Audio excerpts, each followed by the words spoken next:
حضور نبی کریم صلی اللہ علیہ وسلم جب اللہ رب العزت کے جلووں کے اندر گم ہوئے، پھر کیسے گم ہوئے کہ اللہ رب العزت خود قرآن کے اندر یہ بات بیان فرماتا ہے، ما زاغ البصر وما طغى، کہ میرے پیارے محبوب علیہ السلام نے جب مجھے دیکھا پھر اس کی آنکھیں حد سے بڑی نہیں، جتنا اللہ نے چاہا اتنا دیکھا ہے۔ اب اس آیت کا یا تو ترجمہ کوئی اور کر دو، تفاسیر تو تم کر ہی رہے ہو نا، ترجمہ اس کا کچھ اور کر دو۔ یہاں پر پوری سورت کے اندر اللہ رب العزت ابتدائی جتنی آیات مقدسہ ہیں سورہ نجم کے اندر، ان کے اندر بیان ہی یہ کر رہا ہے کہ خالق کائنات سے ہم کلامی کیسے ہوئی، اللہ رب العزت کا دیدار کیسے ہوا، محبوب نے جو تکلم کیا تو کیسے کیا، وہ بغیر اجازت کے نہیں کیا۔ پیارا محبوب جب بھی بولتا ہے اللہ کی اجازت سے بولا کرتا ہے۔ تو یہ ساری چیزیں اللہ اس سورت کے اندر بیان کر رہا ہے، اس کی ابتدائی آیات مقدسہ کے اندر بیان کر رہا ہے۔ تو حضرات محترم، اس لیے آگے ہم جب پڑھتے ہیں تو پھر مزید اس کی جو ہے وہ سمجھ آ جائے گی۔ حضرت سیدنا موسیٰ علیہ السلام بارگاہ خداوندی میں عرض کرتے ہیں، ربی ارینی انظر الیک، یا اللہ میں تجھے دیکھنا چاہتا ہوں، یا اللہ میں تیرا دیدار پانا چاہتا ہوں۔ تو یہ خواہش کس کی تھی؟ حضرت سیدنا موسیٰ علیہ السلام کی۔ یہ حضرت موسیٰ علیہ السلام کی خواہش تھی کہ یا اللہ میں تجھے دیکھنا چاہتا ہوں۔ تو خالق کائنات نے کیا فرمایا؟ لن ترانی موسیٰ، اے پیارے موسیٰ تو مجھے ہرگز نہیں دیکھ سکتا۔ جب لن ترانی کا حکم آ گیا تو فرمایا تو مجھے نہیں دیکھ سکتا، تو مجھے دیکھنے کی طاقت نہیں رکھتا۔ اب اللہ رب العزت پہلے یہ بات بیان کر رہا ہے تو مجھے دیکھنے کی طاقت نہیں رکھتا، جب اصرار بڑا پھر کوہ طور پر بولا بھی لیا، پھر کوہ طور پر اپنا جلوہ دکھا بھی دیا۔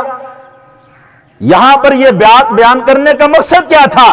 پیارے موسیٰ جب میں دکھانے پہ آؤں تو اپنا آپ دکھا سکتا ہوں، دیدار عطا کرنا چاہوں تو کر سکتا ہوں، لیکن دیکھنے والی آنکھ ہونی چاہیے، دیکھنے کی طاقت موجود ہونی چاہیے۔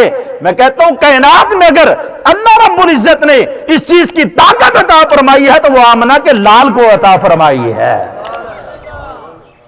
اللہ رب العزت نے کسی اور کو دی یا نہیں دی، لیکن آمنہ کے لال کو اللہ رب العزت نے یہ طاقت ضرور عطا فرمائی ہے۔ حضرات محترم، جو میں بات جنت کی کر رہا تھا تو اس کی دلیل بھی آگے قرآن کے اندر موجود ہے۔ وجوہ یومئذ ناظرہ، یہ کل قیامت کے دن کا منظر اللہ رب العزت بیان کر رہا ہے کہ کتنے چہرے اس روز تر و تازہ ہوں گے۔ دعا کریں اللہ ہمارا بھی ان میں شمار فرما دے۔ یہ جنت کی بات کر رہا ہے خالق کائنات کہ اس دن کتنے چہرے تر و تازہ ہوں گے، الی ربہا ناظرہ، جو کوئی اور کام نہیں کر رہے ہوں گے بلکہ اپنے رب کے دیدار کے اندر محو ہو جائیں گے، اپنے رب کے دیدار کے اندر گم ہو جائیں گے۔ میں کہتا ہوں جب جنتی رب کے دیدار کا مستحق ہو سکتا ہے تو پھر جس کے صدقے اللہ نے جنت بنائی ہے وہ دیدار خداوندی کا مستحق کیسے نہیں ہو سکتا؟ ہم آقا علیہ السلام کے غلام ہیں نا، ہم نے حضور علیہ السلام کا کلمہ پڑھا ہے نا۔ جب اللہ رب العزت ہمیں یہ شرف عطا فرمائے گا تو پھر پیارے محبوب علیہ السلام کے لیے کیا بعید ہے کہ اللہ رب العزت پیارے محبوب کو اپنا دیدار نہ عطا فرمائے۔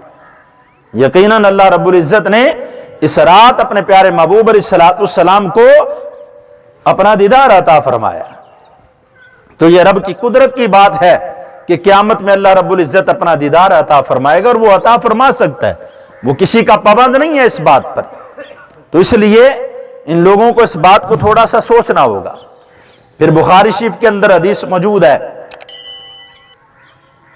کتاب التوحید ہے، اور 6998 نمبر یہ حدیث پاک ہے۔ فرمایا بے شک تم اپنے رب کو اعلانیہ دیکھو گے۔ یہ حدیث بھی حضور علیہ السلام کی ہے۔ فرمایا تم اپنے رب کو اعلانیہ دیکھو گے، واضح طور پر دیکھو گے، یہ نہیں کہ تمہارے اور تمہارے رب کے درمیان کوئی پردہ ہوگا۔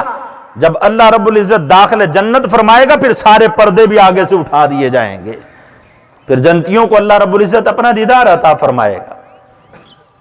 آگے حضرت سیدنا جریر بن عبداللہ رضی اللہ تعالیٰ روایت فرماتے ہیں، اور یہ بھی بخاری شریف کے اندر حدیث موجود ہے، سنن ابی داؤد کے اندر موجود ہے، سنن ابن ماجہ کے اندر موجود ہے، مسند امام احمد بن حنبل کے اندر موجود ہے۔ آقا علیہ الصلوۃ والسلام فرماتے ہیں تم اپنے رب کو دیکھو گے جس طرح اس چاند کو دیکھتے ہو، جیسے چاند رات کو چمک رہا ہو، تمہارے اور چاند کے درمیان کوئی فاصلہ نہیں ہے، تم ڈائریکٹ چاند کی روشنی لے بھی رہے ہو، چاند کی زیارت بھی کر رہے ہو، کل قیامت کے دن اللہ رب العزت تمہیں اسی طرح اپنا دیدار عطا فرمائے گا۔ تمہارے اور چاند کے درمیان کوئی پردہ نہیں ہے تو کل اللہ رب العزت کے اور تمہارے درمیان بھی کوئی پردہ نہیں ہوگا۔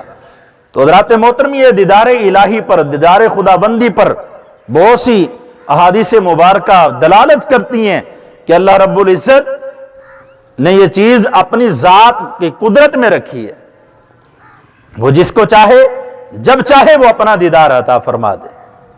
اور پھر طبرانی شریف کے اندر بھی حدیث موجود ہے، موجم الکبیر کے اندر، موجم الاوس کے اندر، مواہب الدنیا کے اندر یہ حدیث موجود ہے، نشر الطیب کے اندر بھی اس کو نقل کیا گیا، اور یہ نشر الطیب جو ہے یہ مسئلے کے دیوبند کی کتاب ہے، اس کے اندر بھی یہ حدیث موجود ہے کہ حضور نبی کریم صلی اللہ علیہ وسلم نے ارشاد فرمایا، کیا فرمایا؟ میں نے اپنے رب کو 2 مرتبہ دیکھا ہے، رعا ربہ مرتین۔ آقا علیہ الصلوۃ والسلام فرماتے ہیں میں نے اپنے رب کو 2 مرتبہ دیکھا ہے، ایک مرتبہ آنکھ سے اور دوسرے مرتبہ دل سے اپنے رب کی زیارت کی ہے۔ تو آقا علیہ الصلوۃ والسلام نے تو کسی چیز کا پیچھے جو ہے وہ معاملہ رکھا ہی نہیں ہے جو اس امت پر عیاں نہ ہو، فقط مسئلہ اتنا ہے کہ اس امت کو تمام احادیث سنائی نہیں جاتی، اس امت تک علم پہنچایا نہیں جاتا، جہالت پہنچائی جاتی ہے، اس امت کو گمراہ کرنے کی کوشش کی جاتی ہے۔ اگر حقائق امت کے سامنے بیان کیے جائیں پھر یہ اختلافات نہیں رہتے، بلکہ امت کے اندر اتحاد پیدا ہو جاتا ہے، اور تو یہ غیر کبھی بھی نہیں چاہیں گے کہ امت کے اندر اتحاد پیدا ہو، وہ تو امت کی تقسیم چاہیں گے۔ تو امت کو یہ چاہیے کہ اپنی اصلاح کرتے ہوئے اپنے اعمال پر تھوڑا سا غور و فکر کرے۔